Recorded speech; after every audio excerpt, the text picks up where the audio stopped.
Topic है यहाँ पर आपका positive and normative economics. Important topic है।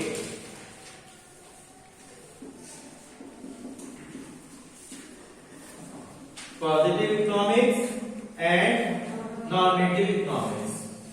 पॉजिटिव इकोनॉमिक्स क्या होती है? पॉजिटिव इकोनॉमिक्स वो इकोनॉमिक्स जिसमें हम लोग पास्ट, प्रेजेंट एंड फ्यूचर तीनों के बेस पर कोई डिसीजन लेंगे। पास्ट, प्रेजेंट एंड फ्यूचर जहां इन तीनों को स्टडी किया जाए वो इकोनॉमिक्स क्या कहलाएगी? Positive economics. मीनिंग लिखिए, positive economics deal with positive economics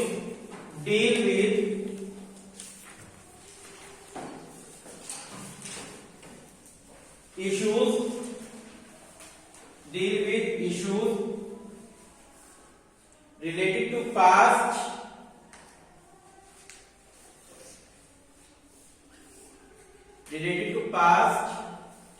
present and future. Positive economics deal with issues related to past, present and future. जहां हम पास्ट, प्रेजेंट और फ्यूचर को लेकर चले, तो इशू है उसमें हम लोग पास्ट को भी देखें, प्रेजेंट को भी देखें और फ्यूचर को भी देखें, वो इकोनॉमिक्स क्या कहलाएगी? आपकी पॉजिटिव इकोनॉमिक्स कहलाएगी। जैसे हमने कहा कि इंडिपेंडेंस के टाइम पर, on the eve of independence के टाइम पर इंडिया की जो पॉपुलेशन थी उसका लार्ज पार्ट क्या था? पुअर। जब हमारा देश आजाद हुआ इंडिपेंडेंस के टाइम पर हमारी पॉपुलेशन का एक लार्ज पार्ट क्या था? पुअर था। तो यहां पर हमने किसको स्टडी किया? पास्ट को। किसको स्टडी किया? पास्ट को। फिर कह रहे हैं यहां पर कि हमारी पॉपुलेशन का 22% अभी भी क्या है? पुअर है। हमारी जितनी पॉपुलेशन है 135 करोड़ की जनसंख्या, उसका 22% पॉपुलेशन अभी भी क्या है? पुअर है। यहां किसको स्टडी किया? प्रेजेंट। और कहता है कि यही सिचुएशन रही, थर्ड पॉइंट में क्या बोल रहे हैं कि अगर यही सिचुएशन रही तो आने वाले कई सालों में ये रेट कई ज्यादा बढ़ जाएगी और इंक्रीज हो जाएगी। जो अब 22% की रेट है वो इंक्रीज हो जाएगी। तो यहां पर किसकी बात करी? ठीक है, आगे बात समझ।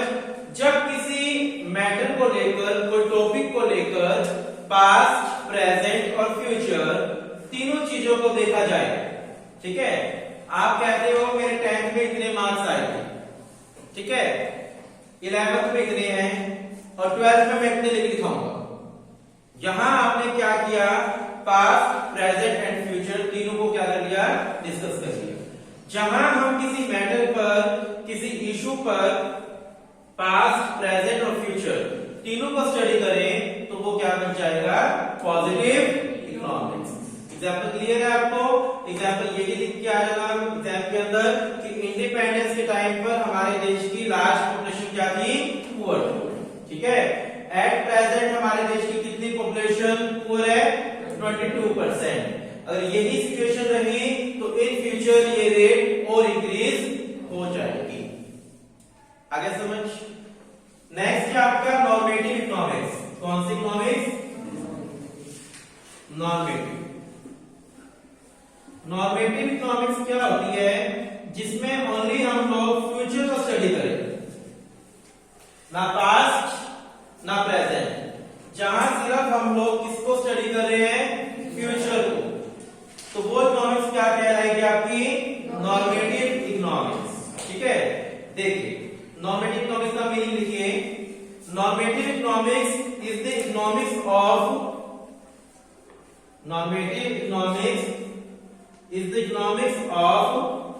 but out but out to be। मतलब क्या कि क्या होना चाहिए या क्या होगा। जहां पर फ्यूचर को लेकर के बात की जाए, ना पास्ट ना प्रेजेंट, जहां फ्यूचर से रिगार्डिंग कोई बात की जाए वो कौन सी इकोनॉमिक्स कहलाएगी? Normative economics. आपकी बुक में भी मीनिंग के अंदर first line what ought to be, इसका मतलब है क्या होना चाहिए। ठीक है, इन फ्यूचर में क्या होगा या क्या होना चाहिए, that is called normative economics. जैसे कि गवर्नमेंट ने एक स्कीम बनाई थी, उसका नाम है मनरेगा। सुना आप लोगों ने? MNREGA, Mahatma Gandhi national rural employment guarantee act. ठीक है, इसका क्या ऑब्जेक्टिव है? इसका ऑब्जेक्टिव है कि जल्द से जल्द हमारे देश में जितने भी लोग अनएम्प्लॉयड हैं उन सबको क्या मिल जाए? एम्प्लॉयमेंट मिल जाए।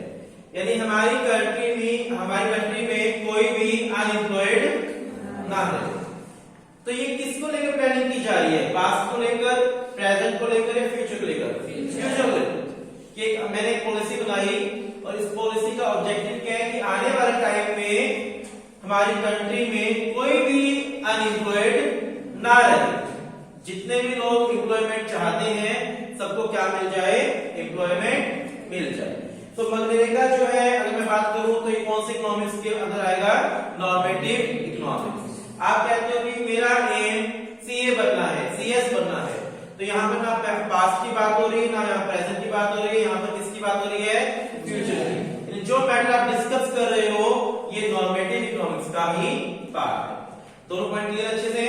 चलिए, अब सबसे पहले हम लोग पॉजिटिव इकोनॉमिक्स के फीचर्स पढ़ते हैं। आपको 4 फीचर पॉजिटिव के दिए हैं और 4 फीचर नॉर्मेटिव के दिए हैं। पहला फीचर बहुत ही सिंपल शब्दों में समझना है, सुनना है और लिख के आना है। ठीक है, बुक का ऐसे यूज नहीं करना। पॉजिटिव इकोनॉमिक्स का फर्स्ट फीचर, पॉजिटिव इकोनॉमिक्स किससे डील करती है भाई? Past, present and future. आपका पहला फीचर ये क्या है? ठीक है। सेकंड फीचर, जो पॉजिटिव इकोनॉमिक्स है वो बेस्ड करती है फैक्ट्स एंड फिगर्स पर। Facts and figures. What is fact? Facts क्या होते हैं? जैसे आप कई बार जो डेली सोप देखते हो, सीरियल्स देखते हो, उसमें लिखा आता है ये कहानी तथ्यों पर आधारित है। लिखते हैं ना वो, ये कहानी तथ्यों पर आधारित है। तो तथ्य का मतलब होता है फैक्ट। क्या मतलब है? फैक्ट। मतलब क्या है कि फैक्ट्स, पॉजिटिव इकोनॉमिक्स जो है वो फैक्ट्स पर डिपेंड है। फैक्ट का मतलब क्या कि हमारे देश में इंडिया इज डेवलपिंग कंट्री या डेवलप्ड? Developing country. इंडिया जब से इंडिपेंडेंट हुआ है तब से अब तक क्या हो रहा है? डेवलप ही हो रहा है। डेवलप्ड की कैटेगरी में नहीं आ रहा। ठीक है ना? ऐसा क्यों? क्योंकि सबसे बड़ा रीजन ये है कि इंडिया जो है, इंडिया के अंदर हमारी लार्ज पॉपुलेशन जो है वो क्या है? पुअर है। पॉवर्टी हमारी कंट्री में बहुत ज्यादा है। तो ये रीजन है कि इंडिया अभी तक डेवलपिंग की कैटेगरी में ही आ रहा है। तो यहां बात कर रहे हैं कि ये जो पॉजिटिव इकोनॉमिक्स है वो फैक्ट्स पर आधारित है कि इंडिया पहले भी गरीब था, अभी भी बहुत सारे लोग क्या हैं? गरीब है। ये सच्चाई है या नहीं है? सच्चाई है, फैक्ट्स है। और अगर यही सिचुएशन रही तो और भी लोग क्या है? गरीब होते चले जाएंगे। तो कहता है कि जो पॉजिटिव इकोनॉमिक्स है वो फैक्ट्स और फिगर्स पर डिपेंड है, काल्पनिक नहीं है। ठीक है, इमेजिन नहीं है। क्योंकि फ्यूचर जो होता है वो इमेजिन होता है। भाई मैं ये करूंगा, एग्जैक्ट तो नहीं है ना, वो तो इमेजिन है कि ऐसा होगा या हम लोग ये करेंगे। जबकि पॉजिटिव इकोनॉमिक्स जो है वो फैक्ट्स पर क्या है? डिपेंड है। Third point, this statements are verifiable for truth. Same वही पॉइंट कह रहा है कि पॉजिटिव इकोनॉमिक्स जो होता है उसमें आप ट्रुथ को वेरीफाई कर सकते हो, इन सच्चाई को क्या कर सकते हो? वेरीफाई कर सकते हो कि ये चीज बिल्कुल सही है, इसमें किसी प्रकार का कोई इमेजिनेशन नहीं है। Fourth feature, this statement do not reflect any value judgement या ओपिनियन ऑफ द इकोनॉमिस्ट। यहां किसी प्रकार की कोई ओपिनियन नहीं होती। देखो पहला पॉइंट क्या था फ्यूचर का कि जो पॉजिटिव इकोनॉमिक्स है वो किस पे डिपेंड है, पास्ट, प्रेजेंट और फ्यूचर। सेकंड पॉइंट क्या था कि पॉजिटिव इकोनॉमिक्स किस पे डिपेंड है, फैक्ट्स और फिगर्स पर। थर्ड पॉइंट क्या कह रहा था कि पॉजिटिव इकोनॉमिक्स में जो पॉइंट्स होते हैं वो क्या होते हैं, बिल्कुल ट्रुथ होते हैं, यानी आप उसको वेरीफाई कर सकते हो। पॉजिटिव इकोनॉमिक्स को क्या कर सकते हो, वेरीफाई कर सकते हो। जो चीज हो चुकी है पास्ट में या प्रेजेंट में उसको आप क्या कर सकते हो, वेरीफाई कर सकते हो। ठीक है। एंड लास्ट क्या कहता है कि पॉजिटिव इकोनॉमिक्स में कोई ओपिनियन नहीं होता। ओपिनियन का मतलब राय। ओपिनियन कब होता है, मान लो मैं आपसे कोई ओपिनियन ले रहा हूं, इसका मतलब वो काम अभी हुआ नहीं है, होना है, फ्यूचर में होना है। जो काम हो चुका है पास्ट में या प्रेजेंट में उससे रिगार्डिंग कभी भी ओपिनियन नहीं दी जाती। जो हो चुका है उसका ओपिनियन लेना, लेकिन जो करना है, क्योंकि जो हो चुका उसका एक्सपीरियंस तो मुझे है, जो हो चुका है उसका एक्सपीरियंस मेरे पास है, उससे रिगार्डिंग मुझे आपकी ओपिनियन लेने की जरूरत नहीं पड़ेगी। लेकिन इन फ्यूचर मुझे कोई प्लानिंग करनी है तो मैं आपकी क्या लूंगा, ओपिनियन लूंगा। पॉजिटिव इकोनॉमिक्स में ओपिनियन लेने की रिक्वायरमेंट नहीं होती, क्योंकि पास्ट है, प्रेजेंट है, फ्यूचर का कोई डिसीजन लेंगे तो इसके बेस पर ले लिया जाएगा। ठीक है। नॉर्मेटिव इकोनॉमिक्स के फीचर देखिए। नॉर्मेटिव इकोनॉमिक्स में पहला पॉइंट, नॉर्मेटिव इकोनॉमिक्स में किसको डिस्कस किया जाता है भाई, फ्यूचर में। ठीक है, बुक में मत देखो, सुनो बस। नॉर्मेटिव इकोनॉमिक्स के अंदर हम लोग फ्यूचर को लेकर चलते हैं, पहला पॉइंट। ठीक है। दूसरा पॉइंट कि नॉर्मेटिव इकोनॉमिक्स के अंदर फैक्ट्स और फिगर्स पर डिपेंड नहीं होगा। हम उसके रिवर्स कर रहे हैं, जो आपने पॉजिटिव के लिखे ना तो उसके रिवर्स कर दो, आपको याद करने की जरूरत नहीं पड़ेगी।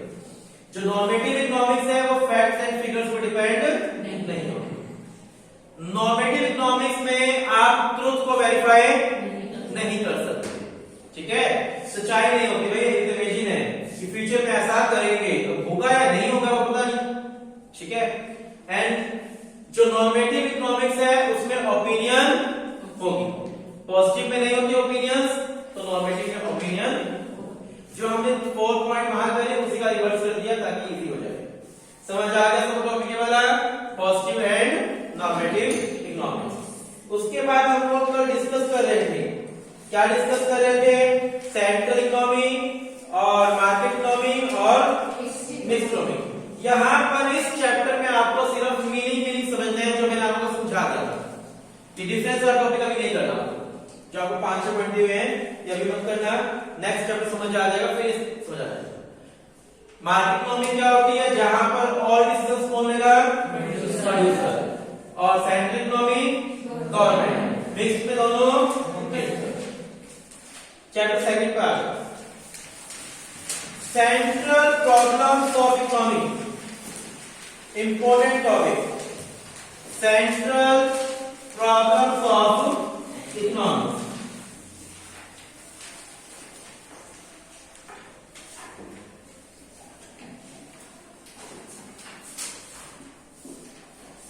सेंट्रल प्रॉब्लम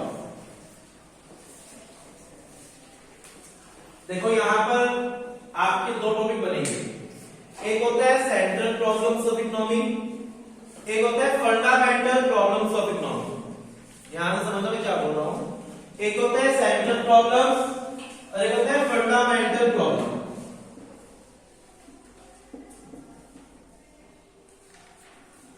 ठीक है, central problems and fundamental problem. Central problem क्या होती है, what to produce, how to produce and for whom to produce. आपकी सेंट्रल प्रॉब्लम 2 टाइप की होती है, 3 टाइप की, what to produce, how to produce, for whom to produce. ठीक है, what to produce, how to produce and for whom to produce. चलिए यहाँ पे इसको समझने से पहले एक एग्जांपल समझो।